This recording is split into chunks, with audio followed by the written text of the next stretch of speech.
निगा जी कैसी हैं आप? किसी बात का आराम तो नहीं है?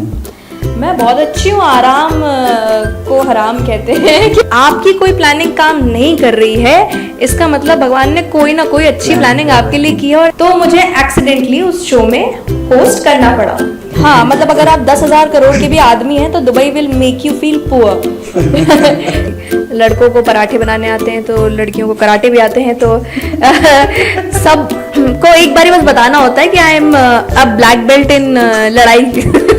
तो मैंने ये सारे नाम अपने डिक्शनरी से मिटा दिए हैं। मैं आपके साथ नहीं ट्राई करना है आपको। राजा गोप गुपग्गम दास, राजा गोप गुपग्गम दास, राजा गोप गुपग्गम दास। बंटादार भैया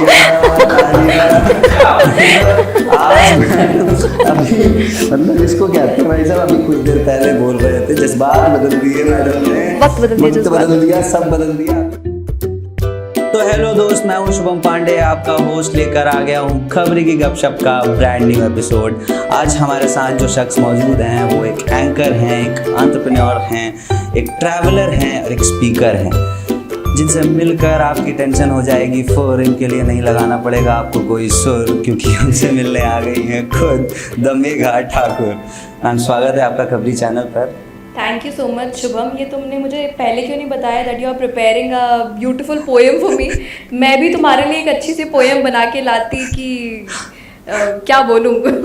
शुभम कोई नहीं मैम, अभी लंबा चलेगा ये, आप बीच में प्रिपेयर कर लीजिएगा। आखिरी में मैं कुछ तारीफ के शब्द लूंगा आपसे। आखिरी पोएम मेरी होगी, शुरुआत आपकी थी। डन। मैम चलिए आगे बढ़ते हैं। मैम तो निगा जी कैसी हैं आप? किसी बात का आराम तो नहीं है? मैं बहुत अच्छी हूँ। आराम को हराम कहते हैं कि आराम नहीं करना चाहिए ज़्यादा, तो आराम कम करती हूँ, इसलिए ज़्यादा अच्छी हूँ। तो बहुत अच्छी हूँ। तो मतलब आपका ये कहना है कि आराम कम करो, काम ज़्यादा करो, that is important? Nothing is important and not important in life. I think इंसान अपने एक्सपीरियंसेस से बना हुआ होता है और अपनी एक लेगेसी लेके, अपनी एक हिस्ट्री लेके आगे आता है। आपको अच्छा लगता है काम करना, आप कीजिए। आपको नहीं अच्छा लगता काम करना, आप सोते रहिए। It's whatever makes you happy, do it. कितनी सही बात है। मतलब हम क्लियर एंड कट बात की, भैया आपको जो पसंद है आप वो करिए, वो ज़्यादा बेहतर है और वही आपको आगे ले जाएगा या नहीं लेके जाएगा।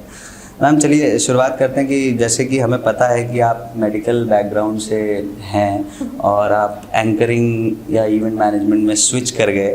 तो मैं जानना चाहूँगा मैम, भोपाल का द वेरी फर्स्ट शो जब आपको उसका एक्सपीरियंस शेयर करिए। मैं आपको बताती हूँ। सबसे पहले तो जो पहला शो था, आपने वो किताब पढ़ी है या मूवी देखी है, द एक्सीडेंटल प्राइम मिनिस्टर? तो मेरी ज़िंदगी ऐसी थी, आई वॉज द एक्सीडेंटल एंकर। तो मेरे साथ मुझे पता चला सडनली कि मैं भी एंकरिंग कर सकती हूँ। आई टुक अ ड्रॉप एक्चुअली। उसके बाद में मैं एक शो कोऑर्डिनेट कर रही थी। मैं स्कूल के बाद में मेडिकल, एज यू नो कि I was preparing for AIIMS. मैंने ड्रॉप लिया हुआ था और मुझे कोई मेरे पास तक पहुँचे, knowing that I was very good in cultural in my school also. जब भी कुछ होता था ना स्कूल में, so I was the first person जो कूद के सबसे पहले स्टेज पे पहुँचता था। तो be it speaking on the stage, be it dancing और एनीथिंग। तो उन्हें पता था that I am somehow active, they wanted some help in the content writing. धीरे धीरे करते करते उनने मुझे उस इवेंट में एज अ कोऑर्डिनेटर ज्वाइन करा लिया। मेरा भी ड्रॉप ईयर था, so I was enjoying it, अच्छा लग रहा था। The show had to happen in Indore. वो शो इंदौर में था। हमने एंकर बुक की थी, एंकर गॉट लेट और हमारे शो के 2 हाफ थे, उसमें हमने 3 प्रीवियस मिस इंडियाज बुलाई थी। It was a huge show. तो मुझे एक्सीडेंटली उस शो में होस्ट करना पड़ा and that came out to be good. क्योंकि अच्छा, इसलिए भी अच्छा हुआ क्योंकि मुझे उस शो के बारे में सब कुछ पता था पहले से ही। तो प्लानिंग हमने की थी। तो वहाँ से उतरने के बाद मुझे कई सारे जो लोग थे, वहाँ के जो मीडिया वाले थे, वो आए। उनको लगा कोई नया एंकर शहर में आ गया है। तो उन्होंने मुझसे, वहाँ के लोगों ने, इंदौर के लोगों ने आके पूछा कि आप एंकर हैं क्या? Many gave me the cards. After few days Bhopal जब मैं अपने घर वापस आ गई, दूरदर्शन से मुझे एक ऑफर आया कि हमारा एक शो है, आप होस्ट करना पसंद करेंगी क्या? तो मैंने बोला मैं तो आई एम नॉट एन एंकर। उन्होंने बोला एक टेस्ट कर लेते हैं, स्क्रीन टेस्ट, अगर अच्छा हुआ तो हम उसको ऑन एयर ले लेंगे और आप चाहें तो ज्वाइन कर लीजिएगा एंड वील पे यू फॉर इट। मैंने बोला ये पे यू फॉर इट वाली बात बहुत अच्छी लगी कि ठीक है ओके कर लेते हैं। तो देन आई वेंट, मैंने वो पहला स्क्रीन टेस्ट दिया था होटल मैनेजमेंट इंस्टीट्यूट में, और institute of hotel management IHM Bhopal में, एंड वो फर्स्ट गो में सिलेक्ट हो गया। क्या बात। वो उनने ऑन एयर भी किया, so that's how I went. फिर मैंने कई सारे प्रोजेक्ट्स दैनिक भास्कर के, सॉरी मैंने बहुत सारे प्रोजेक्ट्स फिर दूरदर्शन के साथ किए, and then later on talking about many big names, जैसे कई सारे मीडिया हाउसेज हैं, उनके साथ मैंने फ्रीलांसिंग भी की। तो जो पहला एक्सपीरियंस था वो तो क्रेजी था, क्योंकि एक्सीडेंटल एंकर आप बन गए। वहाँ से जब आप निकले, जब उस शूट से बाहर निकली मैं IHM के, तो मैं थोड़ी देर के लिए ना ऐसे खो गई कि मैंने क्या किया अभी। तो मैं अभी मेडिकल की पढ़ाई कर रही थी, मैं गलती से उस शो में होस्ट करने गई, फिर मैं यहाँ आई, और क्योंकि अभी ये टेक मेरा ओके हो गया तो मैं टीवी पे आ जाऊंगी। तो मैंने बोला ये चल क्या रहा है मेरे साथ, it was happening very quick. पर वो कहते हैं ना कि जब कुछ किस्मत में होता है, सही बात, तो वो होता चला जाता है, and it will take you by surprise.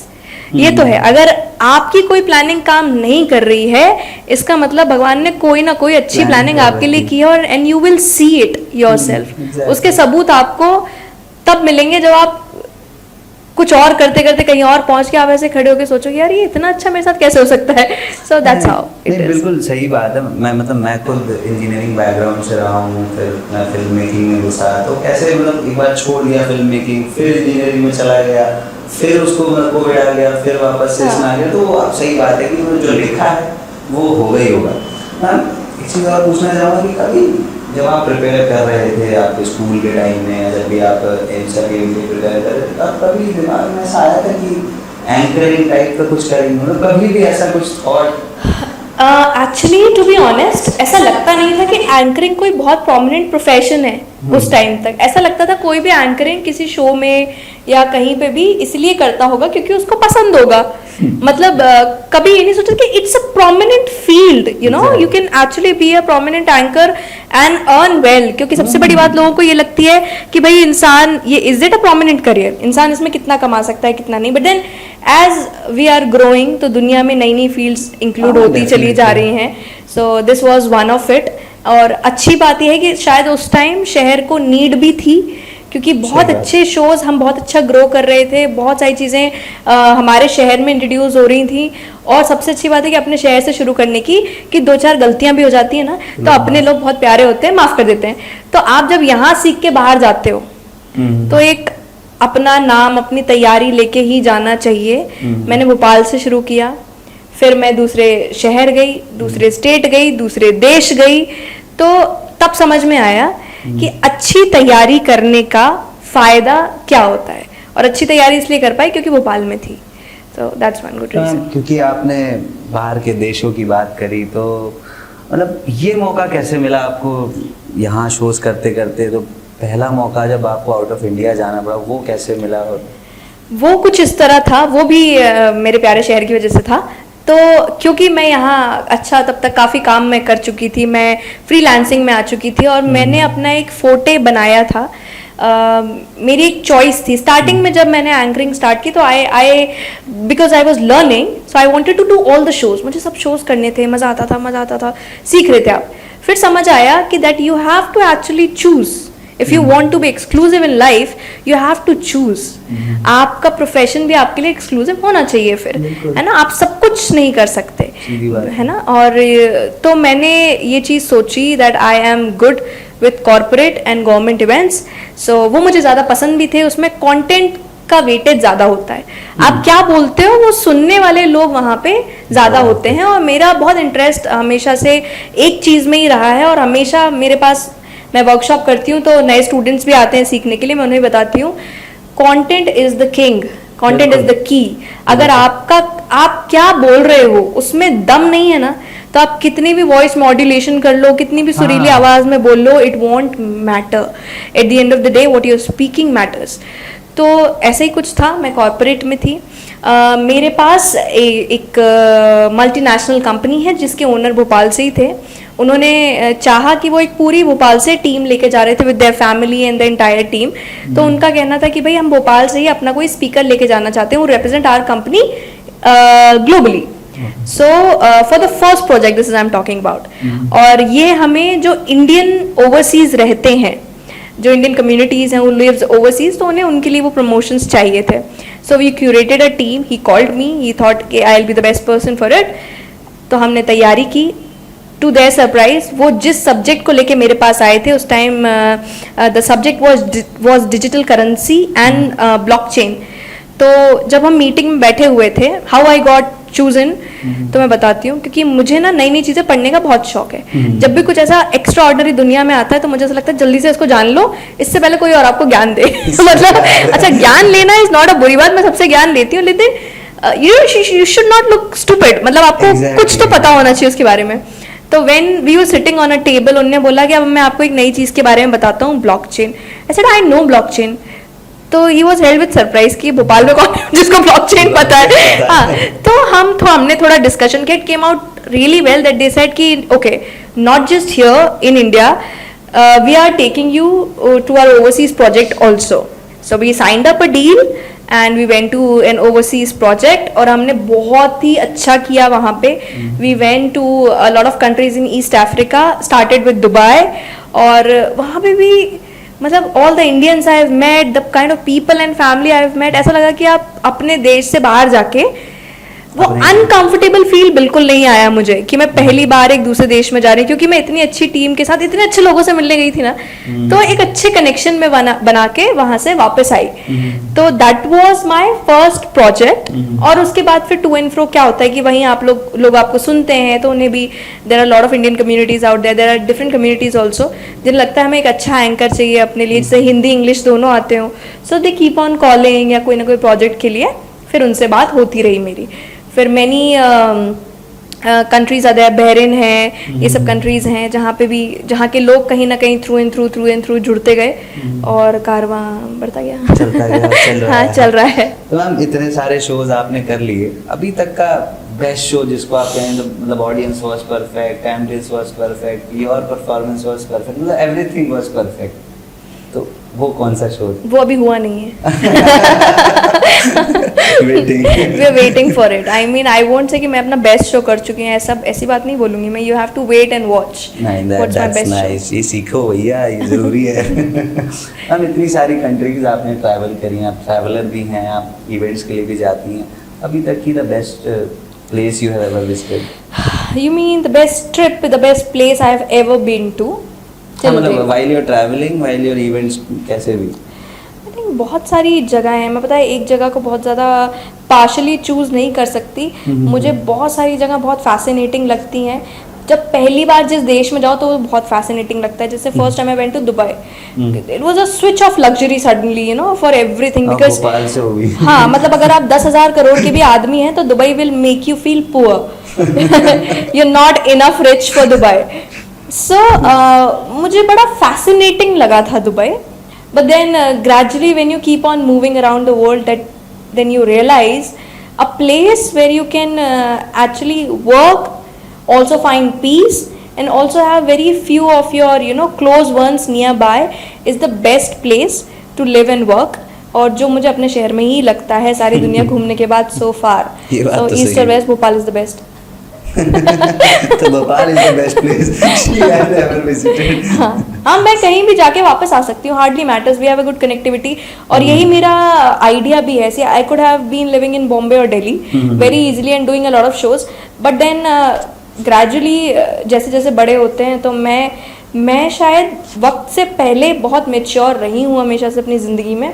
B it the circumstances I have been into, या फिर कह लो कि जनरेशन, वो घर की सबसे बड़ी बेटी होती है ना, उसका जो रोल होता है उसको थोड़ा समझदार बन जाना पड़ता है. तो उस वजह से शायद ये चीज़ बहुत पहले समझ ली थी कि सब चीज़ ज़रूरी है लेकिन अपने लोग भी ज़रूरी हैं. तो उनको हैंड इन हैंड लेके चलते हैं, चाहे यहाँ रहें दुनिया में, शायद कल को कहीं और भी रह सकते हैं. But then one thing would be the same, कि my people who I have known और my family who was with me throughout will always be near to me. नहीं, सही बात है मैम. जैसे ये तो मेरे साथ भी, जैसे अपन भी कहीं ट्रैवल कर रहे हैं कहीं 5-6 दिन के लिए, लेकिन वो जो अच्छी नींद है वो आपके बिस्तर पे ही आएगी, आपके पिलो पे ही आएगी. तो वो एक सच्चाई है. मैम, इतने सारे शोज़ आपने करे, तो कभी कोई मिला ऐसा जिसके पास वो भरपूर पैसा मतलब कोई मजनू, दिल पे एक आशिक? अच्छा, जिन्होंने मतलब मजनू, दिल पे एक आशिक इन द शो। हाँ, मतलब कैसे भी, तो मतलब ड्यूरिंग द शो कभी कोई मिल गया, टकरा गया, जो एकदम पीछे ही पड़ गया कि? मैं बताती हूँ ऐसा कई बार ही होता है जब हम इवेंट्स में जाते हैं तो बहुत सारे लोग हमें मिलते हैं। एक बेसिक रूल जो मेरा हमेशा से रहा है, जब तक मैं स्टेज पे चढ़ती नहीं हूँ, इवेंट वेन्यू में पहुँचने के स्टेज पे चढ़ने तक, मेरे अपने जो मेरे जिनको भी मुझे ब्रीफ करना होता है, जो मेरे क्लाइंट्स के रिप्रेजेंटेटिव्स होते हैं जो मुझे बताते हैं इवेंट्स के बारे में, उनसे बात करती हूँ। जैसे ही इवेंट खत्म होता है, I step down from the stage, go to my room and then I don't contact them until there is the next show.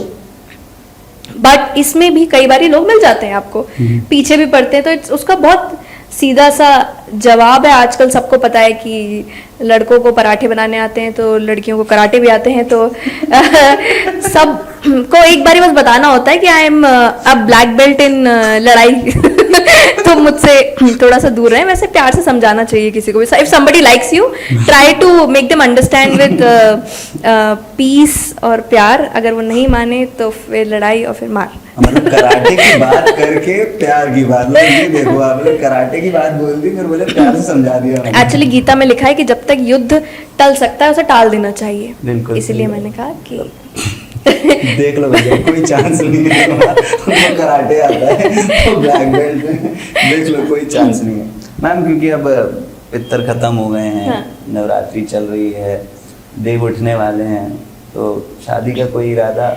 Navratri चल रही है, मेरे तो व्रत हैं, है ना क्योंकि देवी जी रहती हैं 9 दिन तक, फिर वो भी चली जाती हैं, फिर देव उठ जाएंगे, तो मैं देवी जी की साइड हूँ, मैं वहाँ से निकल जाऊंगी तो मेरा बेसिकली कोई ऐसा बहुत रीसेंट इरादा नहीं है शादी का। I am not saying no to shaadi also.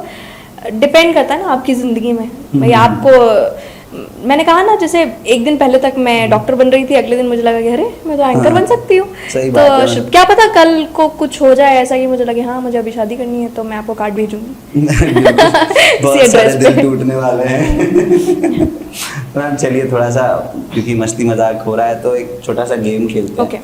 तो मैम आपको वर्ड गेस करना है। ओके। करीबन 3-4 वर्ड ऐसे गेस करने हैं जिसमें लास्ट में सी के आता हो। ओके।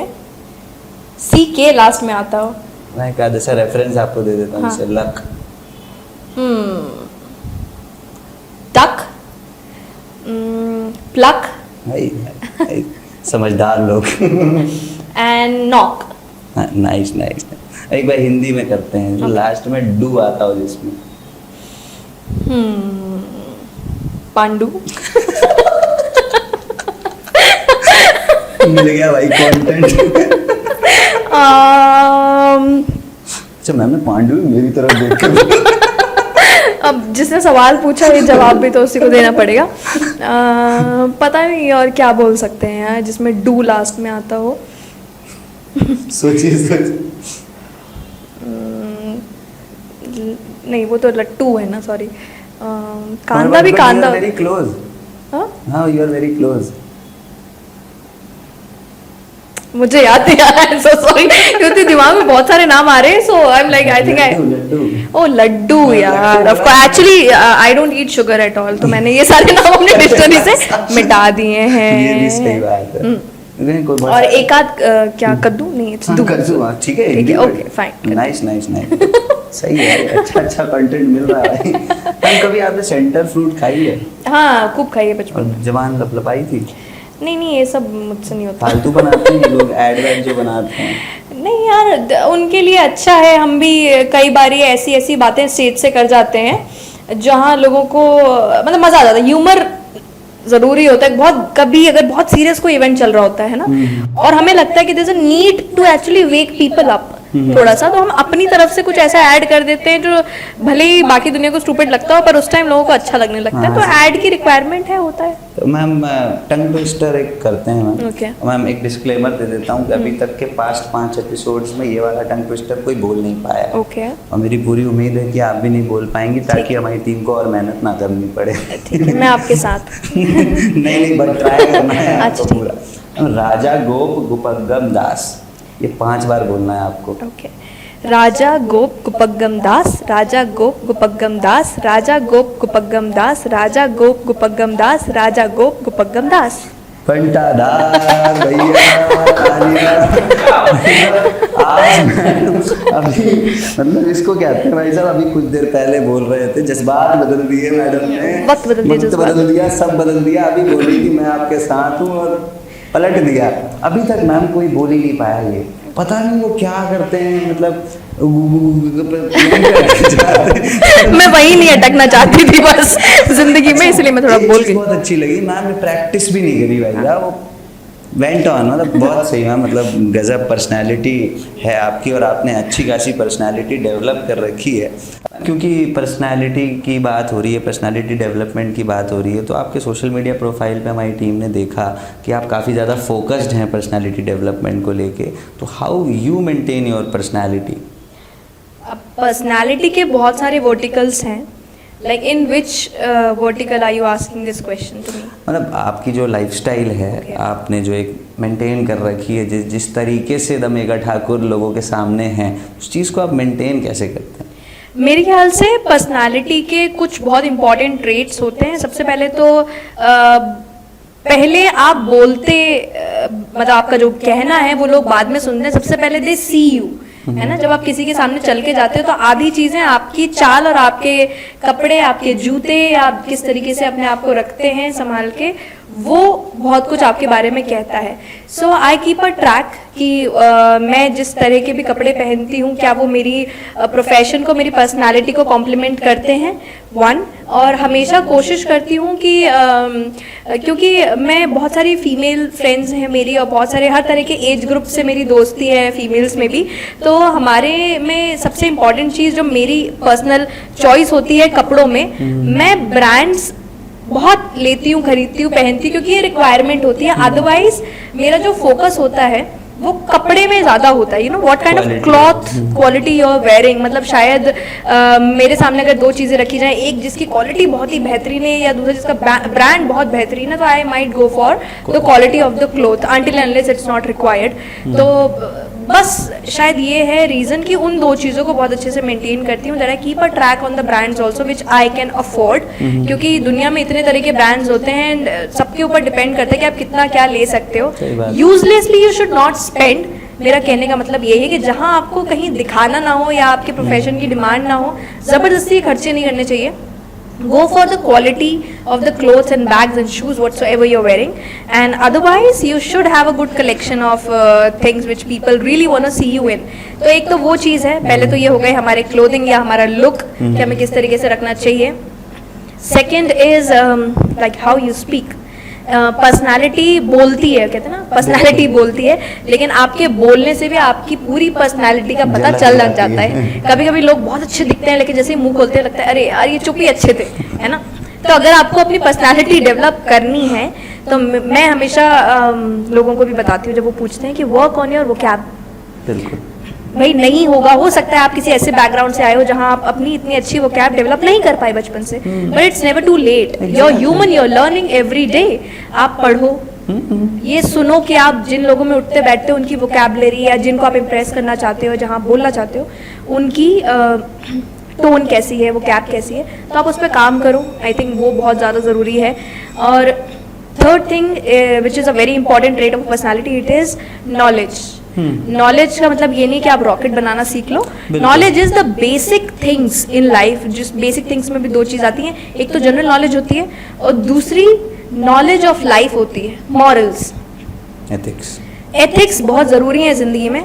हम बहुत बड़े साइंटिस्ट हो सकते हैं और हम अल्हड़ हैं या हमारे अंदर तमीज़ नहीं है या हमें ये नहीं पता कि एथिक्स किसे कहते हैं, या अच्छे के साथ अच्छा करना चाहिए या बुरे के साथ भी अच्छा व्यवहार करके देखना चाहिए पहले, या किसी को सज़ा किस बात की मिलनी चाहिए, आपको किससे कैसा व्यवहार करना चाहिए। अगर आप में ये तमीज़ नहीं है तो आप किसी काम के व्यक्ति नहीं है। तो बहुत ज़रूरी है कि आप में नॉलेज के ये दोनों ट्रेड्स होने चाहिए। ये जनरल नॉलेज की दुनिया में क्या चल रहा है, अगर आपको यही नहीं पता होगा सही तो बात आप है। किसी के सामने बैठ नहीं पाओगे। दूसरा कि आप में मॉरल्स कितने हैं, भाई सही और गलत की पहचान सबको है।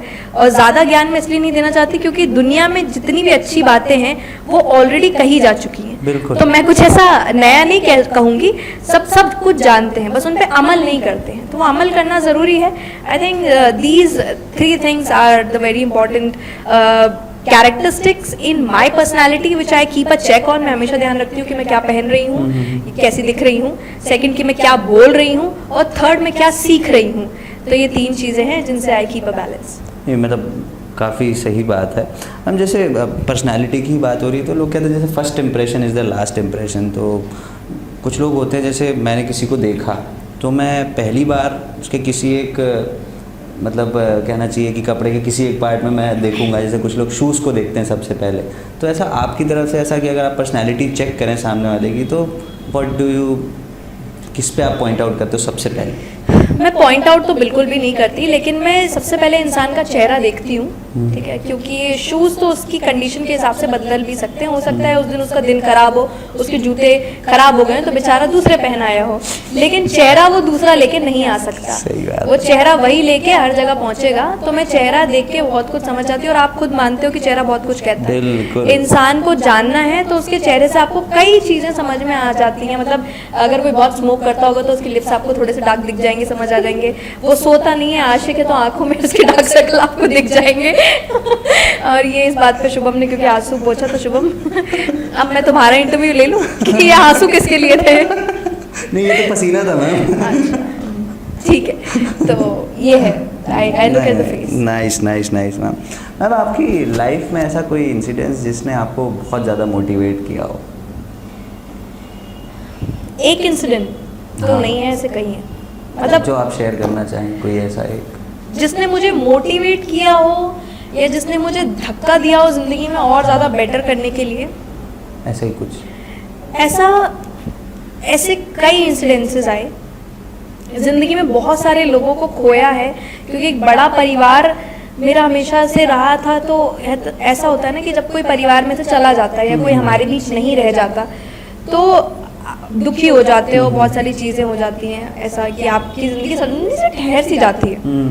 अब आपको उठने में और समय लगता है, लेकिन शायद मैंने अपनी ज़िंदगी में अपने बड़ों से बहुत सारे एग्जाम्पल लिए, उनसे मैं बहुत मोटिवेट हुई हूँ। चाहे मैं कह लूँ, मैं अपनी दादी का एग्जाम्पल लेती हूँ। भाई वो ज़्यादा, she was not a graduate, okay, she went to a normal school for normal classes. I think उन्होंने पढ़ाई कितनी 7th क्लास तक पढ़ाई की होगी या उससे भी कम की होगी शायद, I might be wrong, but there was not even one spiritual text, one book which she has not red.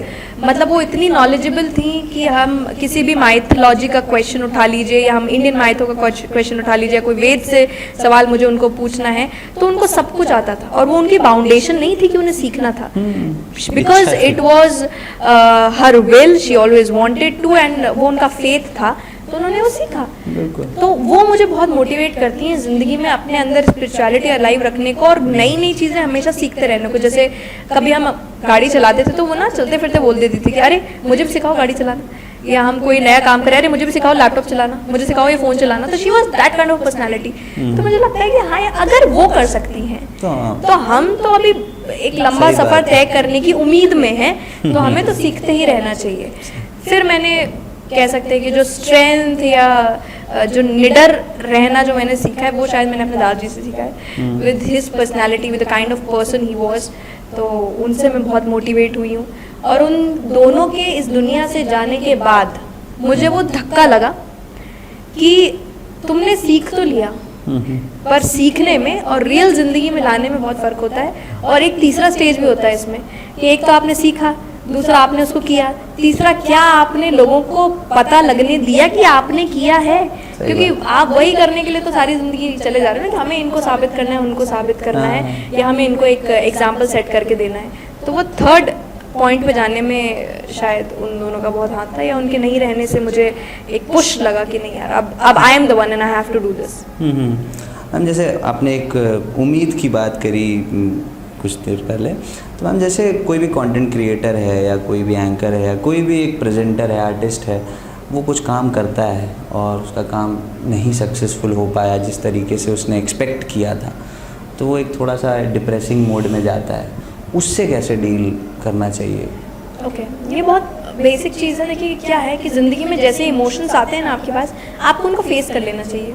और ये मैंने सीखा है, being in the turmoil of all sort of emotions, all kind of downs and highs in life, I would say कि अगर आपको बुरा लग रहा है ना, रो, क्राई। आपको लगा कि आप अच्छा नहीं कर पाए, ठीक है, फील बैड, लेकिन उसका एक समय तय कर लो कि मुझे इतने टाइम तक बुरा फील मैक्सिमम मैं करूँगा, उसके बाद में उठ के खड़ा हो जाऊंगा। क्योंकि एक चीज़ आपको हमेशा याद रखनी चाहिए, which gave me the confidence also, and I tell it to my workshop students also and whosoever comes to me asking this, कि पहली बात तो आपके सामने अगर कोई भी व्यक्ति बैठा है, चाहे आपके सामने किसी कंपनी का प्रेसिडेंट बैठा हो या शायद आपके सामने चीफ मिनिस्टर बैठे हो, आपको एक बात याद रखनी चाहिए कि वो भी एक इंसान है, आप भी एक इंसान है, उन्होंने भी कई गलतियां की हैं, आप भी गलती कर सकते हो और इसकी माफ़ी पॉसिबल है। आपने अनटिल अनलेस कोई ऐसी गलती नहीं की जिससे किसी का कोई नुकसान हुआ है बहुत बड़ा, यानी कि कोई ऐसा नुकसान जो वापस नहीं लाया जा सकता है ना, या जिसके लिए हमारे लॉ में कोई सज़ा नहीं है दी गई है। अगर आपने ऐसी कोई गलती नहीं की है, तब तक आपको इतना बुरा फील करने की ज़रूरत नहीं है। भाई, बोलने चालने में गलतियाँ आम भाषा में लोग कर लेते हैं, तो हम भी कर सकते हैं। सामने जो बैठा है, चाहे वो चीफ मिनिस्टर है, चाहे prime minister of the country है, उन्होंने भी मंच से कई बारी बोलने में गलती कर दी, एंड उनको तो कितना ट्रोल किया गया, उनको किस लेवल पे ट्रोल किया जाता है, वो कैसे डील करते होंगे, वो कैसे करते होंगे डील? वो तो ये सोचते हैं तो हमें तो गलती की गुंजाइश ही नहीं है ना हमारे काम में, फिर भी उनसे गलती होती है, फिर भी वो डील करते हैं। और आपको इकलौते नहीं हो, इतनी बड़ी दुनिया के, इतने बड़े कॉन्टिनेंट के, इतने बड़े देश के, इतने बड़े स्टेट के, इतने छोटे से शहर में आप एक छोटे से व्यक्ति हो। इतनी बड़ी दुनिया का कुछ नहीं बिगड़ा आपकी एक गलती से। सो इट्स ओके, वो गलती हो गई है तो उससे सीखो कि अगली बार हमें वो गलती नहीं करनी है। That's the only way out of any sort of depression. अगर आप उस गलती पे काम करने लग जाते हो, वो पहला स्टेप है कि आप अपने डिप्रेशन से बाहर निकलने लग जाते हो। मतलब कितनी अच्छी आपने बात कही। मतलब लोग कहते हैं, मतलब मैंने कई बार ये सवाल अलग अलग लोगों से पूछा, लोग कहते हैं कि यार डिप्रेशन है, कुछ और करो, कुछ और चीज़ों में अपने आप को इंडल्ज कर लो। लेकिन बहुत अच्छी बात है कि रो लो, लेकिन अल्टीमेटली गलती पहचानो, उस पर काम करो और आगे बढ़ो। मतलब that is only the thing left. सही बात है मैम। मैंने मतलब अगेन आपके सोशल मीडिया पे काफ़ी रिसर्च हुई है हमारी टीम के द्वारा, तो हमने देखा कि काफ़ी पॉलिटिशियंस के साथ आपने पोस्ट हैं आपके, तो कभी ऐसा इरादा है पॉलिटिक्स ज्वाइन करने का?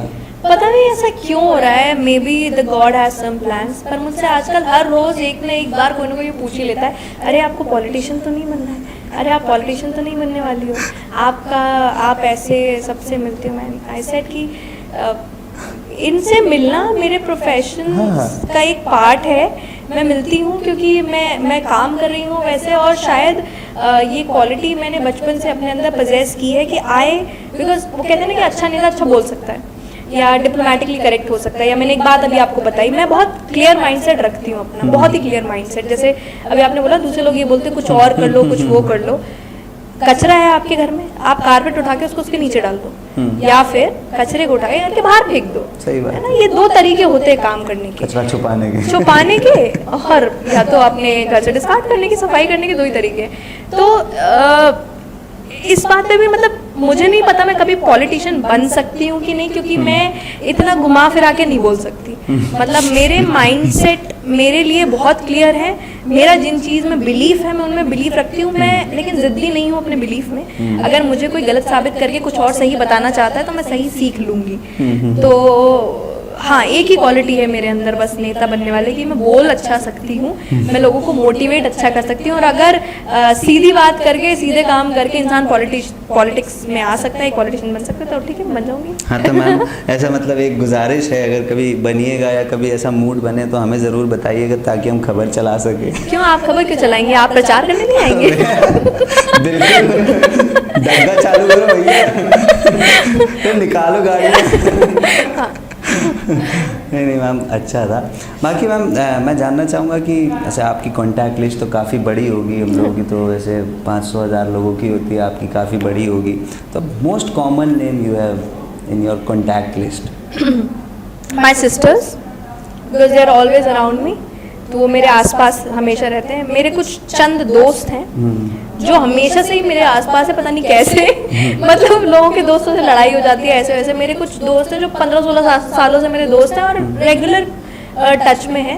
कभी कभी ऐसा भी हो जाता है हम महीनों एक दूसरे से बात नहीं करते हैं, फिर सडनली मतलब ऐसे बात करने लगते हैं, हाँ जैसे हम साथ ही रहते हैं। बात होती है एक साथ ही, फिर सारे मतलब it doesn't affect, मतलब बहुत आई अंडरस्टैंड। मेरे साथ भी है कुछ दोस्त हैं ऐसे जो लिटरली उनसे बात नहीं होती, लेकिन जब होती है तो ऐसा नहीं लगता कि बहुत दिनों बाद बात हो रही है। वो वैसे ही रहते हैं। तो आई थिंक मेरी सिस्टर सबसे पहले, क्योंकि वो कांस्टेंट हैं शुरू से through out in my contact, and second my friends, बाकी बाहर के कोई व्यक्ति। एक्चुअली मैं कॉमन नेम पूछ रहा हूँ, मतलब ऐसा अच्छा, कॉमन नाम? हाँ कॉमन नाम, जी तो बहुत कॉमन नाम है। तुमने ये क्वेश्चन पूछा तो मैं बता देती हूँ, शुभम एक बहुत कॉमन नाम है। तो एक तो शुभम है क्योंकि मेरे 3 से 4 कजिन्स हैं जिनका नाम शुभम है, तो ये शुभम। दूसरी नेहा, और तीसरा नेहा मेरे बहुत मतलब मेरी ना दिन में कम से कम 3 से 4 नेहा से बात हो रही है हर रोज, क्योंकि एक मेरी सिस्टर का नाम भी नेहा है। तो मतलब नेहा है, शुभम, सचिन ये हैं, और ये Chhotu is a very common name, क्योंकि हमारे यहाँ काम करने वालों में से 1-2 छोटू है, ये छोटू है। मतलब ये इस तरह के नाम बहुत आते हैं। गोलू नहीं है? गोलू नहीं। अच्छा ऐसे मतलब अब मैं मतलब जो जितने भी शुभम हैं आपके कांटेक्ट लिस्ट में, तो ऐसा क्या मैं मान के चलूँ एक शुभम और ऐड हो जाएगा? हाँ बिल्कुल शुभम। नाइस। तो मैम आप वो एक चीज़ ये और पूछना चाह रहा था, मतलब पूछना क्या कि अब कैमरा आपको दूंगा, आखिरी पड़ाव पर हैं। बेसिकली जितने भी एंकर्स हैं, जो बडिंग एंकर्स हैं, हमारे खबरी के व्यूअर्स हैं, कंटेंट क्रिएटर्स हैं, किसी भी प्रकार का आर्टिस्ट है, अगर उसको आप कोई एक कहना चाहिए कि एक बूटी देना चाहें, जैसे बाबा जी की बूटी है, मैं चाहूँगा कि मेघा जी की बूटी अगर अपन दें तो वो आप क्या देना चाहेंगी? Camera is yours. To all the budding anchors, and it's not just for anchors, it is for anybody who wants to speak on stage, जो भी स्टेज पे जाके कुछ बोलना चाहता है या जनरली भी लोगों से बात करना चाहता है। डजेंट मैटर आप एक इंसान से बात कर रहे हो या आप 1 लाख लोगों से एक साथ बात कर रहे हो, बहुत इंपॉर्टेंट चीज़ ये है कि आप क्या बात कर रहे हो।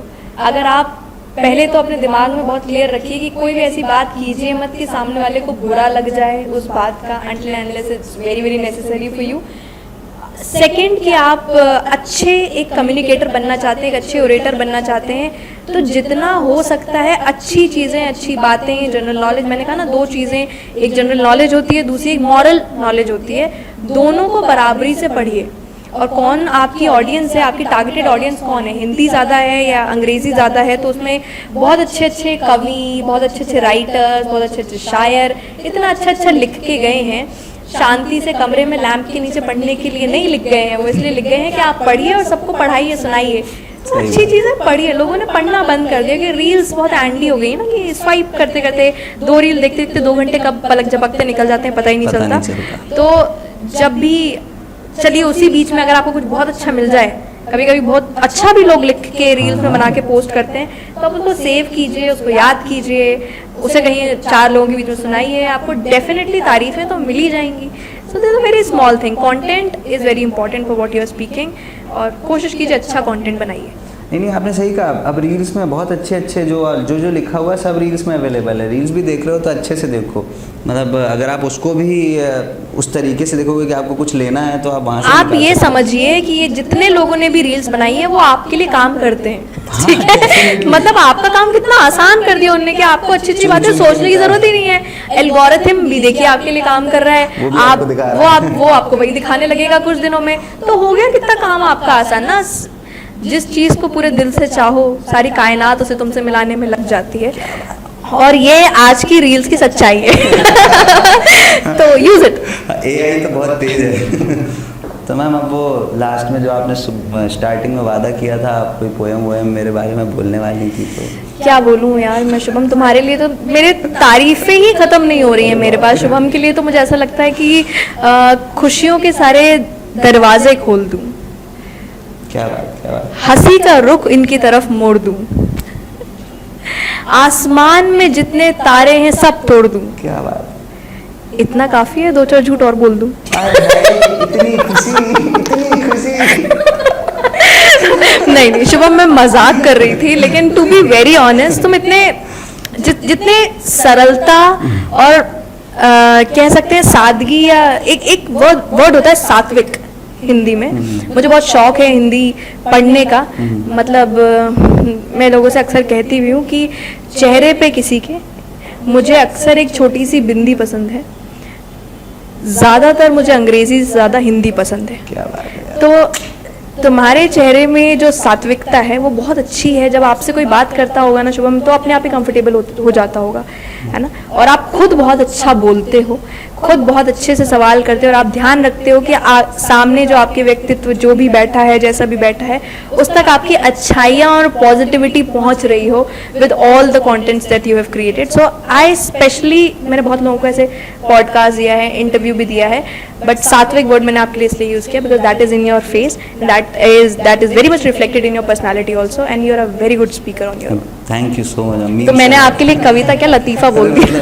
हो गया मेरा, सब है डन है, खत्म करो पॉडकास्ट, सक्सेसफुल। नहीं मतलब thanks a lot, means a lot literally. मतलब अभी तो हम सीख रहे हैं, आपने तो काफ़ी लॉन्ग वे टू गो काम किया है, बट कर रहे हैं धीरे धीरे, कोशिश है।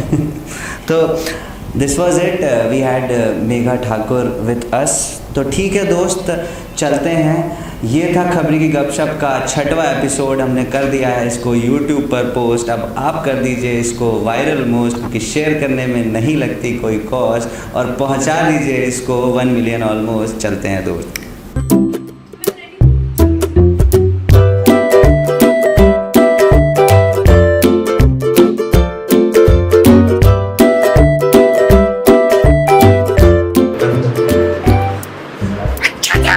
तो कैसा लगा सर?